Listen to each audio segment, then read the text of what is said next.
नमस्कार, मेरा नाम मनीष व्यास है और इस चैनल का जो उद्देश्य है, वो है निःशुल्क रूप से सभी को विधि की जानकारी उपलब्ध करवाना। तो आज मैं एक जानकारी लेकर आया हूँ, जो कि राज्य कर्मचारी व केंद्र कर्मचारी या राज्य सरकार के किसी भी उपक्रम के जो कर्मचारी हैं, वो जो रिटायर होते हैं, तो उनके रिटायरमेंट के भी 3 प्रकार हैं। पहला प्रकार है कि उनकी एक उम्र हो गई है और एक उम्र के बाद में जो नियत थी, उसके बाद में उनको रिटायर कर दिया जाता है सम्मानपूर्वक। दूसरा वो कि कोई व्यक्ति मेडिकल रीज़न से या किसी भी रीज़न से, जिसे हम हमारी बोलचाल की भाषा में वीएसआर बोलते हैं, वो अपनी स्वेच्छा से अपनी सेवानिवृत्ति माँग सकता है और विभाग उसे देता है। तीसरा वो कि जो सेवा में रहते हुए कुछ ऐसे कार्य करता है और उसके खिलाफ कोई अनुशासनात्मक कार्रवाई कर दी जाती है और उस कार्रवाई के कारण से उसे सेवा से अनिवार्य रूप से सेवानिवृत्त कर दिया जाता है। और इन तीनों ही सेवानिवृत्त कर्मचारी, चाहे वो केंद्र सरकार के हो, चाहे वो राज्य सरकार के हो, चाहे वो किसी भी केंद्र अथवा राज्य सरकार के उपक्रम के अधीन कार्य कर रहे हो, जो पुरानी पेंशन स्कीम है, उस ओल्ड पेंशन स्कीम के तहत उन्हें पेंशन का लाभ मिलता है। अब आज ये मामला मैं लेके आया हूँ कि एक कर्मचारी था, जो कि सेंट्रल बैंक ऑफ इंडिया में कार्यरत था और उसे रिटायर कर दिया गया था अनिवार्य सेवानिवृत्ति, मतलब कि उसके ऊपर कुछ आरोप लगे, अनुशासनात्मक कार्रवाई हुई और उस डिसिप्लिनरी इंक्वायरी के बाद में उसे सेवा से हटा दिया गया, लेकिन उसे भी पेंशन का परिलाभ मिला। अब मामला ये था कि ये जो व्यक्ति था, इसका नाम था विजय कुमार। विजय कुमार जी ने सेवानिवृत्ति लेने के बाद उनको पेंशन मिलती रही। एक दिन अचानक उन्होंने देखा कि उनके बैंक में जो पेंशन आती है, वो उसका 1/3 हिस्सा कम आया है। पेंशन राशि को बैंक के जो अधिकारी थे, उन्होंने 1/3 हिस्सा काट लिया है।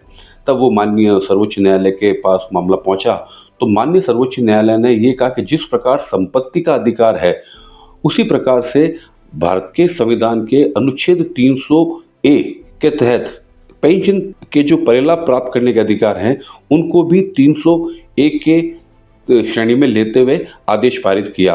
हुआ ये था कि उस व्यक्ति की जो पेंशन आ रही थी, सेंट्रल बैंक ऑफ इंडिया का एक एम्प्लॉय पेंशन रेगुलेशन 1955 के तहत बोर्ड की एक मीटिंग हुई।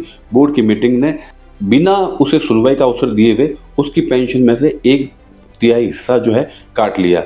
तब वो माननीय सर्वोच्च न्यायालय पहुंचा।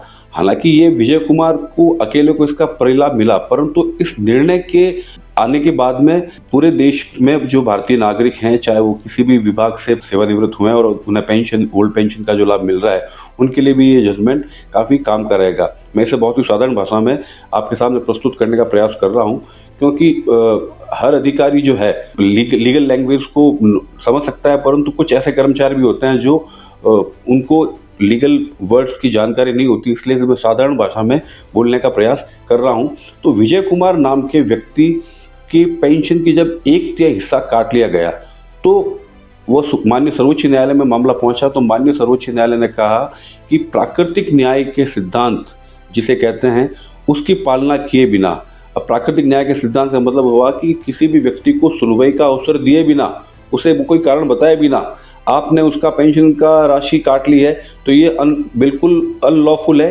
जिसे हम गैर कानूनी भी कह सकते हैं।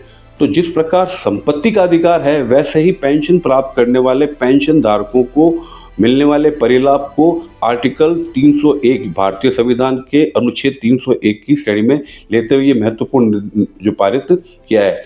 हालांकि इसमें जो विजय कुमार था, उसको अनिवार्य सेवानिवृत्ति दी गई थी, उसके खिलाफ कोई कार्रवाई हुई और उसके बाद में उसे सेवा से मुक्त कर दिया गया था, परंतु फिर भी उसका पेंशन प्राप्त करने का जो अधिकार था, उसे बिना सुनवाई का अवसर दिए बिना और बिना कानूनी प्रक्रिया को उपयोग में लिए बिना बैंक ने जो ये पेंशन का राशि काटी है, इसे माननीय सर्वोच्च न्यायालय ने अपने इस महत्वपूर्ण निर्णय में उसे उस प्रक्रिया को जो बैंक द्वारा की गई थी, उसे असंवैधानिक घोषित करते हुए उसे सुनवाई का अधिकार देने का आदेश किया। साथ ही जो पेंशन की राशि काटी गई थी, वह भी वापस लौटाने का आदेश माननीय सर्वोच्च न्यायालय ने किया। जो मामला है, उसका टाइटल है Vijay Kumar versus Central Bank of India व अन्य 2025। इसका जो लिंक है वो मेरे डिस्क्रिप्शन बॉक्स में डाल दूंगा, और यदि उच्चारण में किसी प्रकार की कोई गलती हुई हो तो क्षमा करें।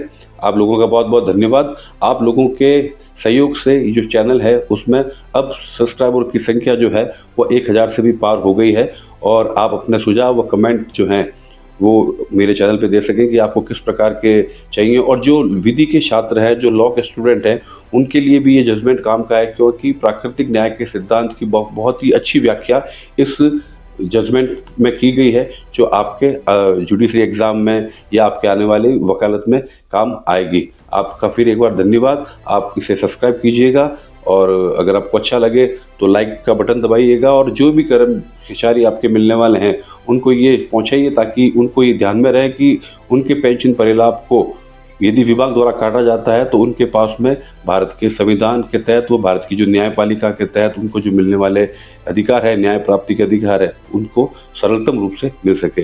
धन्यवाद। जय हिंद।